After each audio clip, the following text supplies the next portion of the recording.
बिस्मिल्लाहिर्रहमानिर्रहीम। अज़ीज़ तलबा व तालिबात, अस्सलामुअलैकुम। मैं हूं आपका chemistry teacher Ehsan Afroz. Class नहम केमिस्ट्री बाब नंबर 1। आज हम पढ़ेंगे इंतहाई अहम सवाल। मुख्तसर सवाल के तौर पर भी पूछा जाता है कि आयन और फ्री रेडिकल के अंदर क्या बुनियादी फ़र्क है। तो इसको समझने के लिए आइए चलते हैं ग्लास बोर्ड की तरफ। आयन्स और फ्री रेडिकल के दरमियान फ़र्क, ये भी मुख्तसर सवाल के तौर पर पूछा जा सकता है और अहम भी है। तो ज़रा तफसीलन समझते हैं आयन और फ्री रेडिकल के अंदर क्या फ़र्क है। आपको पहले भी बता चुका हूँ कि जब भी आप लोगों ने किसी दो चीज़ों के दरमियान में फ़र्क करना है तो आपने हमेशा इसी तरह से एक टेबल की शक्ल में ये फ़र्क करना है। आप एक साइड पर एक चीज़ और दूसरी साइड पर दूसरी चीज़ को दरमियान में लाइन लगाकर वाज़े करेंगे उनके फ़र्क को, क्योंकि फ़र्क में आपने हमेशा वो चीज़ें बतानी होती हैं जो दो हिस्सों में एक दूसरे से मुख्तलिफ पाई जाती हैं। तो लिहाजा ऐसा कभी भी नहीं करना कि पहले आप आयन लिखें और पैराग्राफ की शक्ल में और उसके बाद नीचे फ्री रेडिकल लिखें, वो भी पैराग्राफ की शक्ल में। तो आपने इससे बेहतर है कि इस दरमियान में, पेपर के दरमियान में, सफ़े के दरमियान में आप एक लाइन लगाएं और एक साइड पर एक तरफ आयन और एक तरफ फ्री रेडिकल। तो शुरू करते हैं। आयंस ऐसे एटम्स हैं जिन पर चार्ज होता है। ये हम आयंस के टॉपिक के अंदर भी बड़ी तफसीलन बात समझ कर आए हैं। ऐसे एटम्स जिन पर किसी किस्म का कोई चार्ज मौजूद हो वो क्या कहलाते हैं? आयंस कहलाते हैं। मिसाल के तौर पर आप पढ़ते हैं, आपने पढ़ा सोडियम आयन, आपने पढ़ा क्लोराइड आयन, आप पढ़ा मैग्नीशियम आयन, आप पढ़ते हैं ऑक्सीजन आयन। मतलब कोई भी ऐसा एटम का मजमूआ जिनके ऊपर किसी किस्म का कोई चार्ज मौजूद हो वो क्या कहलाता है? आयन कहलाता है। इसके बरक्स फ्री रेडिकल आप लोगों ने क्या पढ़ा है? फ्री रेडिकल ऐसे एटम या एटमों का मजमूआ है जिनके इलेक्ट्रॉन्स ताक तादाद में होते हैं। ताक एक ऐसा हिस्सा है जिसको हम दो के ऊपर तकसीम नहीं कर सकते। 1, 3, 5, 7, 9, 11 और इसी तरह से आगे बढ़ते चले जाएं तो वो सारे हिस्से, वो सारे अदद जिनको हम दो के ऊपर तकसीम नहीं कर सकते वो ताक अदाद कहलाते हैं। और ऐसे एटम्स या एटम्स का मजमूआ जिनमें इलेक्ट्रॉन्स की तादाद ताक तादाद के अंदर होती है, हम उन एटम्स को या एटम के उस मजमूए को क्या नाम देते हैं? फ्री रेडिकल का नाम देते हैं। और फ्री रेडिकल के ऊपर किसी किस्म का कोई चार्ज नहीं होता। मैं फ्री रेडिकल की एक दो मिसालें आपके सामने पेश करता हूं। क्लोरीन रेडिकल एक फ्री रेडिकल की मिसाल है। आप लिख सकते हैं हाइड्रोजन रेडिकल, आप लिख सकते हैं मिथाइल रेडिकल। अगर आप देखें क्लोरीन, हाइड्रोजन, तो ये दोनों एक एक एटम के ऊपर मुश्तमिल है। जबकि अगर आप बात करें मिथाइल की तो इसमें दो तरह के एलिमेंट्स के एटम्स हैं, कार्बन और हाइड्रोजन। एक एटम कार्बन का जबकि 3 एटम हाइड्रोजन के हैं और इनके मिलने से ये एक एटम का ग्रुप बना हुआ है, एटम का एक मजमू है जिसके मुकम्मल इलेक्ट्रॉन्स ताक तादाद रखते हैं। इस वजह से इनको क्या बोला जाता है? फ्री रेडिकल कहते हैं। और इनके ऊपर कोई चार्ज मौजूद नहीं है, क्योंकि हमने पढ़ा चार्ज किसी स्पीशी के ऊपर तभी आएगा जब उस स्पीशी में से या तो इलेक्ट्रॉन निकल जाएगा या इलेक्ट्रॉन दाखिल हो जाएगा। अगर किसी स्पीशी में से ना ही इलेक्ट्रॉन निकल रहा है ना ही इलेक्ट्रॉन दाखिल हो रहा है तो उस स्पीशी के ऊपर चार्ज नहीं आएगा, वो न्यूट्रल स्पीशी है। तो फ्री रेडिकल्स भी ये न्यूट्रल स्पीशीज हैं, लेकिन फ़र्क ये है कि इनके अंदर इलेक्ट्रॉन्स की तादाद ताक हिस्सों के अंदर पाई जाती है। मसलन अगर आप क्लोरीन की बात करें, मैं क्लोरीन का एटम आपके सामने बनाता हूँ उसकी साख्त की शक्ल में। ये क्लोरीन का न्यूक्लियस, हम जानते हैं कि न्यूक्लियस के बाहर ख़ास किस्म के रास्ते होते हैं जिन पर इलेक्ट्रॉन्स न्यूक्लियस के गिर्द क्या करते हैं? घूमते हैं। हमने ये पढ़ा हुआ है कि हम उन रास्तों को एनर्जी लेवल या शेल्स का नाम देते हैं और ये शेल्स या एनर्जी लेवल ये इलेक्ट्रॉन्स का घर कहलाते हैं। इलेक्ट्रॉन यहाँ पर रहते हैं इन शेल्स के अंदर, इन एनर्जी लेवल्स के अंदर। तो अगर आप क्लोरीन के एटम को देखें तो इसके न्यूक्लियस के गिर्द पहला शेल, दूसरा शेल और तीसरा शेल। क्लोरीन के एटम में न्यूक्लियस के गिर्द 3 शेल होते हैं, 3 एनर्जी लेवल होते हैं। अगर आप पहले एनर्जी लेवल की बात करें क्लोरीन के, तो यहाँ पे 2 इलेक्ट्रॉन्स पाए जाते हैं। इलेक्ट्रॉन के ऊपर चूंकि नेगेटिव चार्ज होता है तो इसको मैंने ई नेगेटिव से यहाँ पे जाहिर किया है। अगर क्लोरीन का एटॉमिक नंबर देखें तो ये है 17। क्लोरीन के अंदर टोटल 17 इलेक्ट्रॉन्स पाए जाते हैं। असल में एटॉमिक नंबर आप लोग पढ़ के आए हैं कि किसी भी एटम के न्यूक्लियस में प्रोटॉन्स की तादाद को जाहिर करता है। तो क्लोरीन का एटॉमिक नंबर 17 है, इसका मतलब इसके न्यूक्लियस के अंदर प्रोटॉन्स की तादाद 17 है। और हम ये भी जानते हैं कि एक न्यूट्रल स्पीशी में जितने न्यूक्लियस के अंदर प्रोटॉन पाए जाएंगे उतने ही न्यूक्लियस के बाहर इलेक्ट्रॉन्स पाए जाएंगे। तो अगर क्लोरीन के एटम के न्यूक्लियस में 17 प्रोटॉन पाए जाते हैं तो न्यूक्लियस से बाहर जो एनर्जी लेवल या शेल्स बने हुए हैं या सर्कुलर रास्ते बने हुए हैं जिनको ऑर्बिट्स का नाम भी दिया गया है, इनके अंदर 17 इलेक्ट्रॉन्स पाए जाएंगे। तो पहला शेल आपने पढ़ा कि ये के शेल है, दूसरा एल शेल है, तीसरा एम शेल है। हर शेल की इलेक्ट्रॉन रखने की इस्तेदाद वो भी एक दूसरे से मुख्तलिफ है और उसके लिए एक ख़ास किस्म का फार्मूला होता है जिसको इस्तेमाल करते हैं ये मालूम करने के लिए कि किस शेल के अंदर कितने इलेक्ट्रॉन्स आ सकते हैं। तो पहले शेल के अंदर ज़्यादा से ज़्यादा उस फार्मूले के तहत 2 इलेक्ट्रॉन्स आ सकते हैं, दूसरे में 8 इलेक्ट्रॉन आ सकते हैं और तीसरे शेल के अंदर 18 इलेक्ट्रॉन्स आ सकते हैं। बात कर रहे हैं क्लोरीन की, तो क्लोरीन के अंदर कुल मिलाकर 17 इलेक्ट्रॉन्स पाए जाते हैं। अब ज़रा इनकी हम तफसील देखते हैं कि कहाँ पर कितने कितने इलेक्ट्रॉन्स होते हैं। तो हमने कहा पहले शेल के अंदर 2 इलेक्ट्रॉन्स होंगे और 2 की ही गुंजाइश है, जबकि दूसरे के अंदर 8 इलेक्ट्रॉन की गुंजाइश है। और क्लोरीन के हवाले से अगर बात करें तो दूसरे शेल के अंदर 8 इलेक्ट्रॉन्स ही पाए जाते हैं। ये 8 इलेक्ट्रॉन्स क्लोरीन के दूसरे शेल के अंदर, तो टोटल 10 इलेक्ट्रॉन बन गए, 2 पहले शेल में, 8 दूसरे शेल के अंदर। अब बाकी कितने बचे हैं? 17 पूरे करने के लिए 7 इलेक्ट्रॉन्स। अब आ जाए तीसरे शेल की तरफ। तीसरा शेल इलेक्ट्रॉन्स तो ज़्यादा की गुंजाइश रखता है लेकिन हमारे पास उतने इलेक्ट्रॉन ही नहीं है। जिस एटम के अंदर हम इलेक्ट्रॉन को डिस्ट्रीब्यूट कर रहे हैं, जिस एटम के अंदर इलेक्ट्रॉन को हम रख रहे हैं मुख्तलिफ जगहात के ऊपर शेल्स के अंदर, उसमें है ही 17 इलेक्ट्रॉन। तो तीसरे शेल में चूँकि 18 इलेक्ट्रॉन्स आ सकते हैं लेकिन गुंजाइश सिर्फ हमारे पास यहाँ पर अभी 7 इलेक्ट्रॉन्स की है, तो हम उन 7 इलेक्ट्रॉन्स को तीसरे शेल के अंदर रख देते हैं। 4, 5, 6 और 7। अगर आप क्लोरीन का एटम देखें तो पहले शेल में 2, दूसरे में 8, तीसरे में 7। और अगर हम इनको काउंट करें, इनको नंबरिंग करें, अगर हम इनकी गिनती करें तो ये 17 इलेक्ट्रॉन्स बनते हैं। और 17 एक ताक अदद है, मतलब ये 2 के ऊपर तकसीम नहीं हो सकता। और आप ये भी देख सकते हैं कि इसमें चूंकि 17 इलेक्ट्रॉन है, ना ही इसने इलेक्ट्रॉन को खारिज किया है, ना ही किसी और से इलेक्ट्रॉन को लिया है, बल्कि ये क्लोरीन का अपना एटम है, उसके अपने एटम की साख्त है, ना इलेक्ट्रॉन खारिज कर रहा है ना इलेक्ट्रॉन हासिल कर रहा है, तो न्यूट्रल है, इसके ऊपर कोई चार्ज मौजूद नहीं है। और अगर हम इलेक्ट्रॉन को गिन रहे हैं तो वो भी तादाद के अंदर ताकत रखते हैं। तो ऐसी स्पीशी जो कि अभी हमारे पास सिंगल एक एटम की शक्ल में है जिसमें इलेक्ट्रॉन्स की तादाद ताक है, हम इस स्पीशी को क्या नाम देंगे?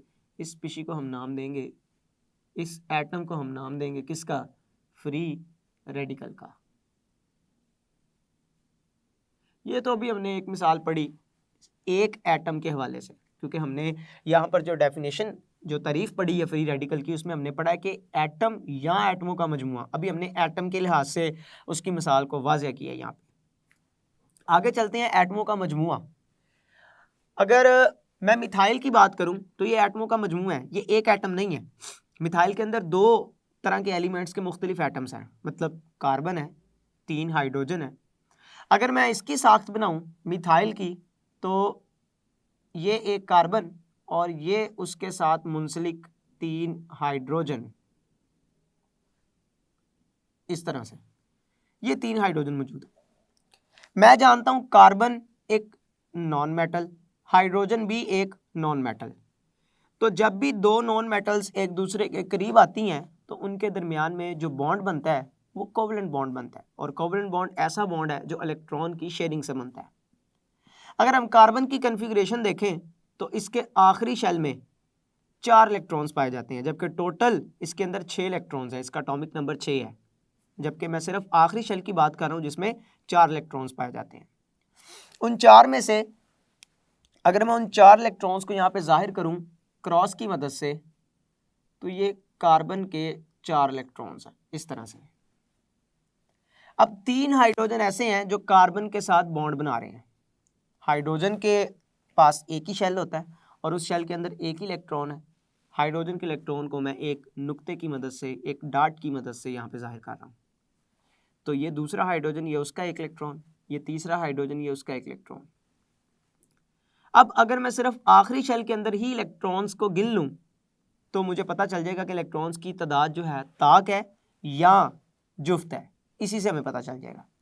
तो अगर आप इनको गिने तो 3 इलेक्ट्रॉन 3 हाइड्रोजन के, जबकि 4 इलेक्ट्रॉन एक ही कार्बन के, तो टोटल कितने इलेक्ट्रॉन्स बन गए? 4 और 3 7, जो कि एक ताक अदद है। तो आपने देखा कि जैसे एक सिंगल एटम, एक अकेला एटम, तन्हा एटम, उसके अंदर इलेक्ट्रॉन्स की तादाद ताक हो सकती है, इसी तरह से एटम्स के मजमूए के अंदर भी इलेक्ट्रॉन की तादाद ताक हो सकती है। तो इस स्पीशी को मैं क्या नाम दूंगा? इस स्पीशी को मैं नाम दूंगा फ्री रेडिकल। ये फ्री रेडिकल है। क्यों? क्योंकि इसके अंदर इलेक्ट्रॉन्स की तादाद क्या है? ताक तादाद के अंदर इलेक्ट्रॉन्स पाए जाते हैं। और ये एक ऐसी स्पीशी है, दोनों ही, जिनके ऊपर किसी किस्म का कोई चार्ज भी मौजूद नहीं है। अब अगर हम बात करें कि ये बना कैसे, ये क्लोरीन का ये रेडिकल ये कैसे बना, या मिथाइल का ये रेडिकल ये कैसे बना, तो इसके बनने को अगर मैं थोड़ा सा आपको समझाऊं तो हुआ कुछ इस तरह से कि ये एक क्लोरीन का एटम, ये उसका न्यूक्लियस, ये पहला शेल, ये दूसरा शेल, ये तीसरा शेल, ये दूसरा क्लोरीन का एटम, इसको मैं दूसरे कलर से बना देता हूँ यहाँ पे। ये पहला शेल, ये दूसरा शेल और ये तीसरा शेल। ये मैंने 2 क्लोरीन के एटम बना दिए। मैं ज़रा इनके अंदर इलेक्ट्रॉन्स को भी जाहिर कर देता हूँ कहाँ कहाँ पे मौजूद है। तो पहले शेल के अंदर हम जानते हैं 2 इलेक्ट्रॉन्स, दूसरे शेल के अंदर क्लोरीन में 8 इलेक्ट्रॉन्स, तीसरे शेल के अंदर 7 इलेक्ट्रॉन्स।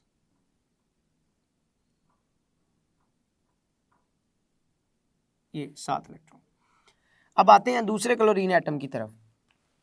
इसके पहले शेल में 2 इलेक्ट्रॉन, दूसरे शेल में 8 इलेक्ट्रॉन, तीसरे शेल में 7 इलेक्ट्रॉन।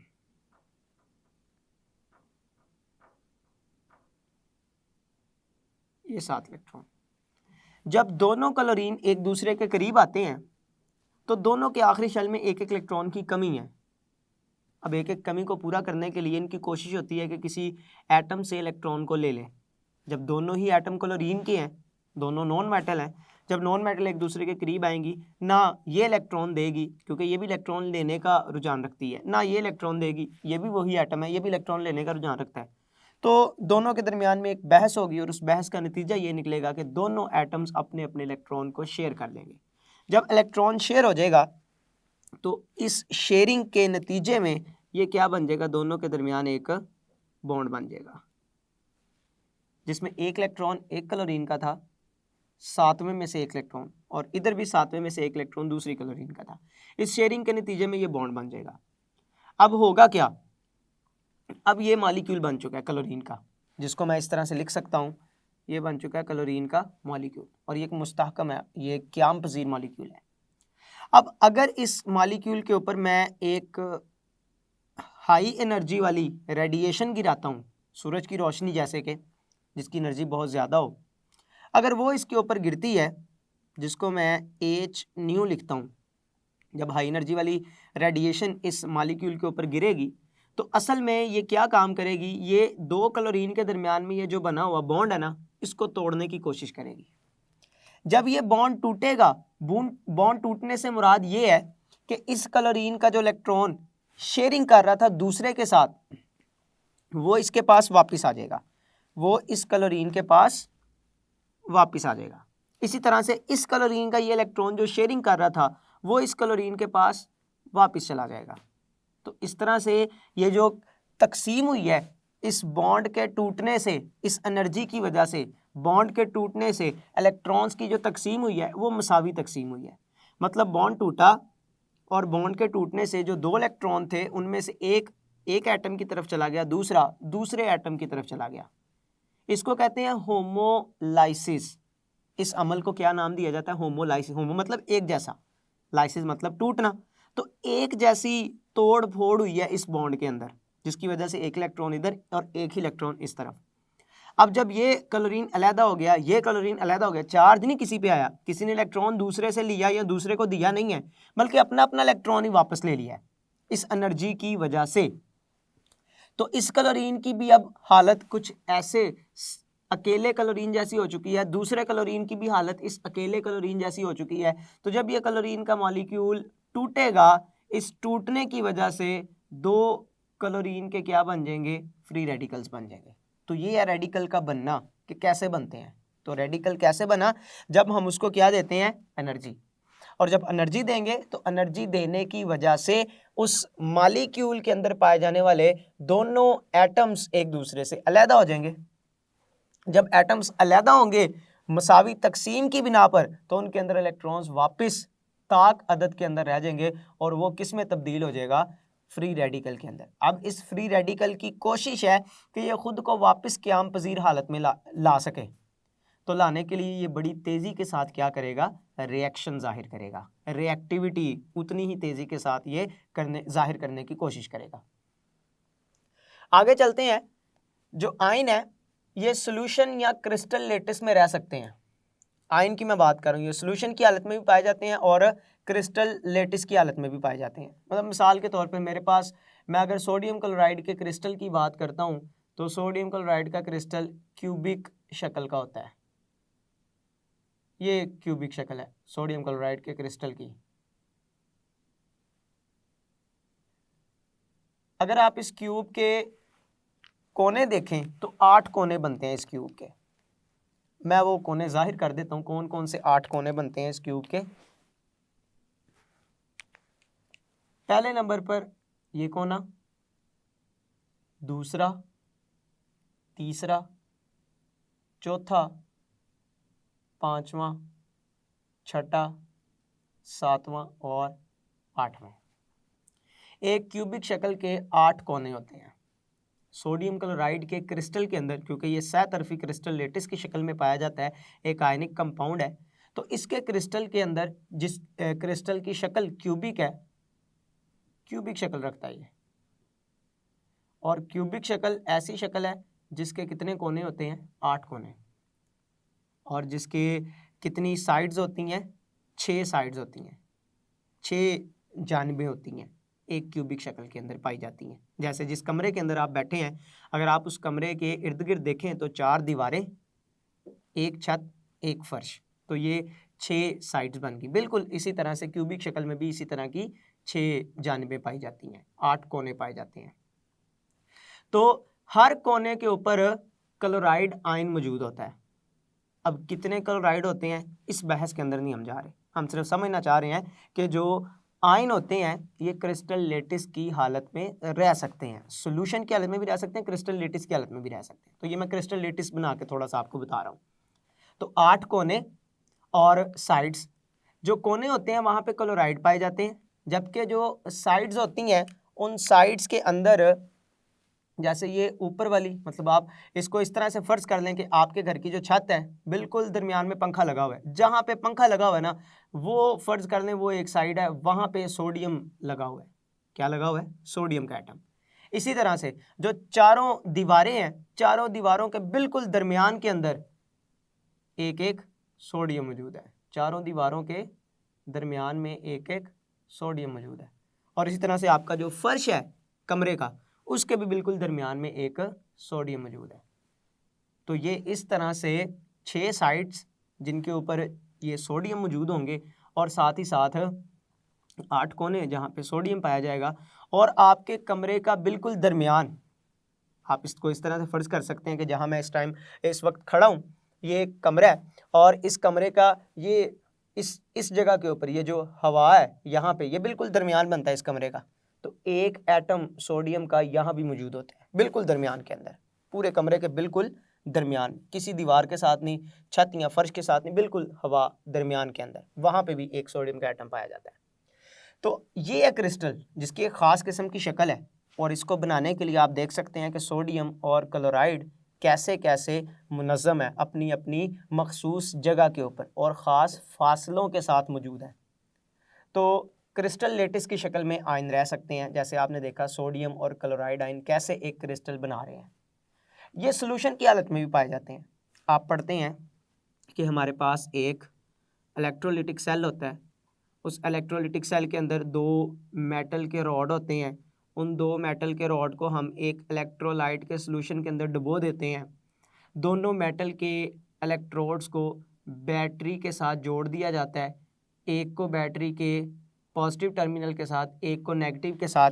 जिसको बैटरी के पॉजिटिव के साथ जोड़ा जाता है वो क्या कहलाता है? एनोड कहलाता है। जिसको बैटरी के नेगेटिव के साथ जोड़ा जाता है वो क्या कहलाता है?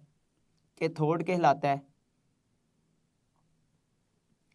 और यहाँ पर हम जो सॉल्यूशन लेते हैं वो किसका सॉल्यूशन भरते हैं? इस सेल के अंदर इलेक्ट्रोलाइट का सॉल्यूशन लेते हैं, और यहाँ से हम क्या देते हैं? करंट देते हैं। यहाँ पर जो इलेक्ट्रोलाइट दी है, आप फर्ज कर लें कि वो इलेक्ट्रोलाइट कौन सा था? सोडियम क्लोराइड, ये इलेक्ट्रोलाइट था। जैसे करंट गुजारेंगे, उस करंट के गुजरने की वजह से सोडियम क्लोराइड अपने अपने आयंस के अंदर तब्दील हो जाएंगे, पॉजिटिव आयन और नेगेटिव आयन बनेंगे। तो हमने ये कहा कि ये चूँकि इलेक्ट्रोलाइट के अंदर होंगे और इलेक्ट्रोलाइट का सॉल्यूशन इस्तेमाल किया जाता है, तो आयंस सॉल्यूशन की हालत में भी पाए जाते हैं और क्रिस्टल लेटिस की हालत में भी पाए जाते हैं। जबकि अगर हम फ्री रेडिकल की बात करें तो फ्री रेडिकल जो है वो सॉल्यूशन में भी पाए जाते हैं और हवा के अंदर भी होते हैं। मतलब ये जो क्लोरीन के रेडिकल हैं ये हवा के अंदर पाए जाते हैं। क्लोरीन मॉलिक्यूल था, उसके ऊपर सूरज की रोशनी आकर गिरी है, यूवी आकर गिरी है, HNU आकर गिरा है, तो उसके गिरने से क्या हुआ? क्लोरीन का मॉलिक्यूल टूट गया और टूट कर उसने क्लोरीन रेडिकल बना दिया। वो क्लोरीन रेडिकल कहाँ है? वो हमारी फिजा के अंदर ही मौजूद है। तो ये सोल्यूशन की हालत में भी होते हैं और हवा में भी रह सकते हैं। और आयन की हमने बात की कि ये सोल्यूशन की हालत में भी होते हैं और क्रिस्टल लेटिस के अंदर भी पाए जाते हैं। रोशनी की मौजूदगी आयन के बनने पर कोई असर नहीं रखती। आपने इलेक्ट्रोलिटिक सेल के अंदर ये एक अमल करवाया है, एक प्रोसेस करवाया है। आप इस इलेक्ट्रोलिटिक सेल को चाहे अंधेरे में रख दें, चाहे आप रोशनी में रख दें, कम रोशनी में, ज़्यादा रोशनी में, यहाँ पर जो भी कीमियाई तामल वकूफ़ ज़ीरो है इस इलेक्ट्रोलाइट के सोल्यूशन के अंदर, उस रिएक्शन के अंदर किसी किस्म की कोई तब्दीली रूनमानी होगी। जैसे रिएक्शन हो रहा है बिल्कुल वैसे ही होता रहेगा अपनी मुनासिब मिकदार के साथ। मतलब आपने रोशनी डाली है, रोशनी नहीं डाली, आयन ने बनना ही बनना है जब उसमें से करंट गुजरेगा इलेक्ट्रोलाइट में से। तो इसका मतलब कि आयन जो होते हैं इन पर रोशनी किसी तरह से कोई भी असर नहीं करती। जबकि जब हम फ्री रेडिकल की बात करते हैं तो फ्री रेडिकल रोशनी की मौजूदगी में भी बन सकते हैं। मतलब जैसे आपने देखा कि ये क्लोरीन का मॉलिक्यूल था, अगर क्लोरीन के मॉलिक्यूल से मैंने क्लोरीन का रेडिकल बनाना था तो रेडिकल बनाने के लिए मैंने इसको क्या मुहैया किया है? मैंने इसको एनर्जी दी है। एनर्जी किसकी शक्ल में? लाइट, रोशनी की शक्ल में इसको एनर्जी दी है। इसने उस एनर्जी को जज़ब किया, जज़ब करने के बाद ये मॉलिक्यूल किस में तब्दील हो गया? रेडिकल के अंदर तब्दील हो गया। भाई इसी तरह से एक और मिसाल आप समझ लें कि मिथाइल कैसे बना। मिथाइल के बनने के अमल को भी इसी तरह से समझा जा सकता है।